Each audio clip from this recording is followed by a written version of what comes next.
y a un débat actuellement au niveau des discussions sur les programmes politiques concernant la taxe d'habitation.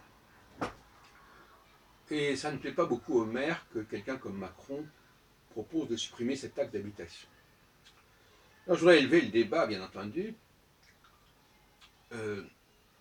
qu'une commune, en l'occurrence, ne puisse pas lever une taxe d'habitation, je trouve ça tout à fait scandaleux.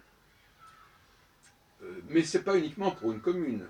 Il y a par exemple ce qu'on appelle le denier du culte, qu'on appelait autrefois la dîme. La notion de taxation est essentielle. Mais elle ne saurait être le privilège de l'État. Je suis pour une fiscalité communautaire, une fiscalité professionnelle, une fiscalité locale. Parce que la véritable solidarité, parce que finalement, il s'agit de ça au fond. Quand on fait des travaux d'intérêt général, par exemple quand on construit une route, c'est quelque chose qui est dans l'intérêt de tous, même si ça n'est pas payé par tous. Il ne faut pas oublier cela, n'est-ce pas?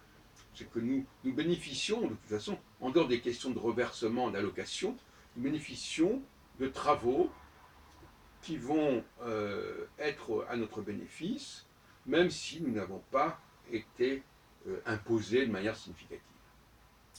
N'oublions pas cet aspect qui n'apparaît pas clairement dans le débat. Donc, ma politique, moi je suis pour un communautarisme économique, mais également pour un communautarisme fiscal. C'est-à-dire que la communauté, alors la communauté, c'est pas uniquement religieux, hein, j'entends bien, ça peut être une communauté professionnelle, une communauté géographique, une communauté de toutes sortes, et d'ailleurs il n'y a pas de limite au nombre de communautés pouvant exister. Ça peut même sous la forme d'une association, par exemple. Une association, c'est une communauté, et il y a des gens qui adhèrent et qui payent leurs cotisations, etc.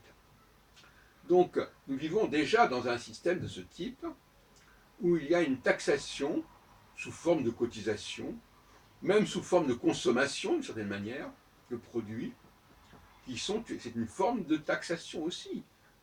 D'ailleurs, il y a de la TVA, mais pas en dehors, pas seulement la TVA. À partir du moment où un groupe, par exemple, vend des produits, eh bien, ces produits peuvent servir au groupe, et si ce groupe représente une communauté, eh bien, les bénéfices de ces ventes peuvent servir à la solidarité au sein de la communauté. Donc, il n'y a pas de décalage à ce niveau-là. Alors, je voudrais centrer cela sur un cas que je connais bien, qui est le milieu astrologique. C'est un milieu comme un autre, en vérité. Hein. Il y a des associations de la loi de 1901 depuis le début du XXe siècle. Puisque j'en connais une qui est de 1909, je crois, qui s'appelle la Société astronomique de France, et qui a eu différents parcours jusqu'à un certain temps.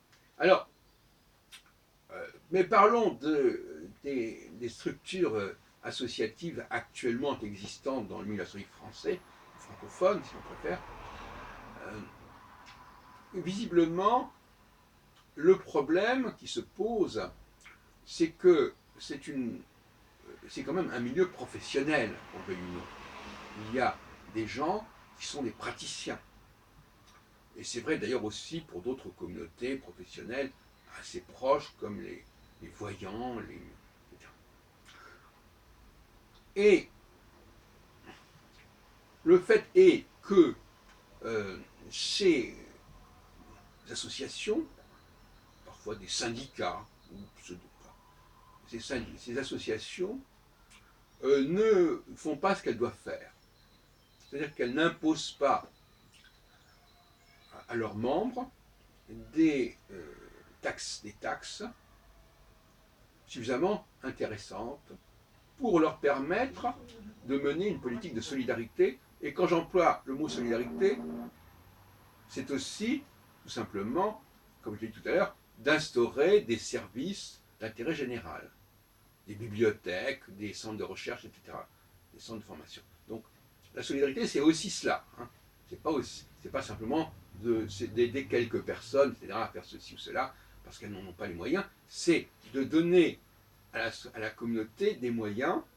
Par exemple, quand on construit des routes, on donne des moyens. Si ces routes n'existent pas, on va favoriser les gens qui ont des voitures, par exemple. Si on met des transports en commun, on favorise plus de monde que si on ne le fait pas. Donc ce n'est pas simplement des reversements ou des allocations. Loin de là. Il y a des activités d'intérêt public qui doivent être encouragées, qui doivent être soutenues. Des centres de recherche, des centres de documentation, etc. Alors, c'est ainsi que doit fonctionner l'économie d'un pays au XXIe siècle.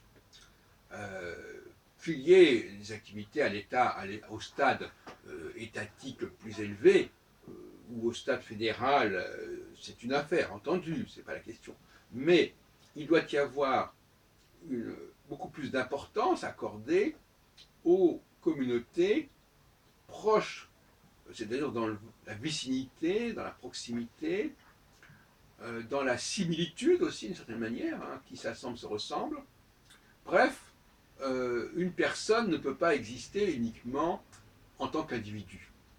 Et d'ailleurs, je rappelle cette formule pénible de la Révolution française qui voulait que le citoyen face à l'État, alors, et aux dépens des corporations, aux dépens des corps intermédiaires, aux dépens des confréries, etc. etc.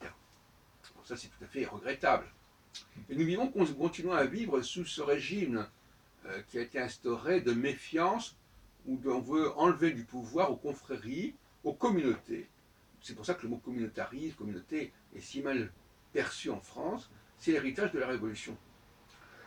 Et de la même façon que, par exemple, Clermont-Tonnerre, à un moment donné, dans la fin du XVIIIe siècle, disait à propos des Juifs, tout en tant que citoyen, rien en tant que nation.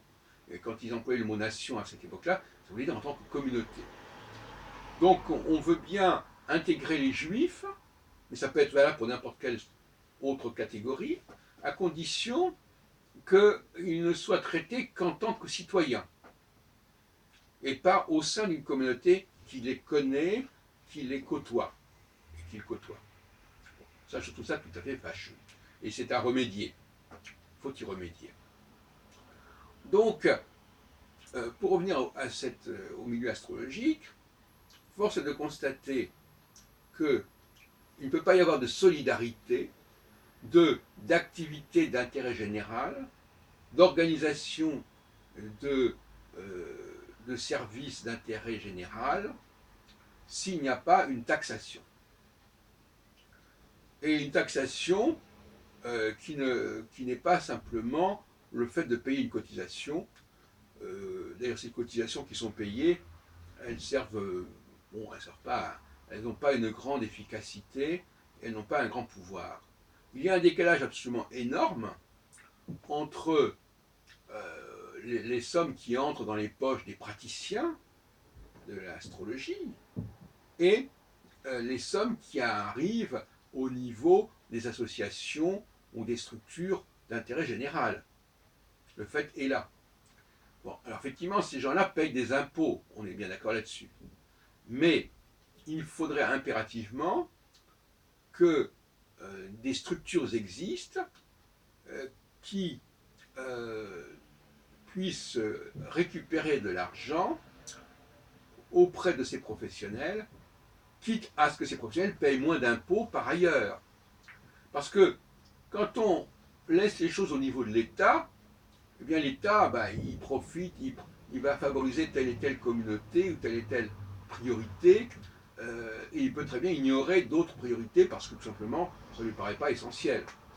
Il est certain que l'État ne va pas s'amuser à encourager le développement de la formation des astrologues, de la recherche astrologique, de l'histoire de l'astrologie, etc., etc. Bon, etc. Donc, vous voyez bien que là, il y a un risque de déséquilibre considérable quand on laisse là au niveau de l'État qui voit les choses de très loin. Et bon, chaque communauté a le droit d'exister, de s'organiser et de disposer d'un budget qui lui permette de faire des choses dans l'intérêt général de ses membres.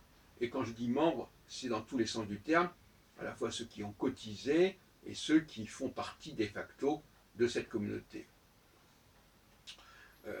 Je rappellerai en passant que on en arrive à des situations à peu près étranges, comme par exemple cette télévision que j'ai fondée en 2008, donc ça fait 9 ans exactement, parce que c'était au mois d'avril-mai 2008, et qui constitue un service non négligeable à la communauté astrologique, mais qui n'est absolument pas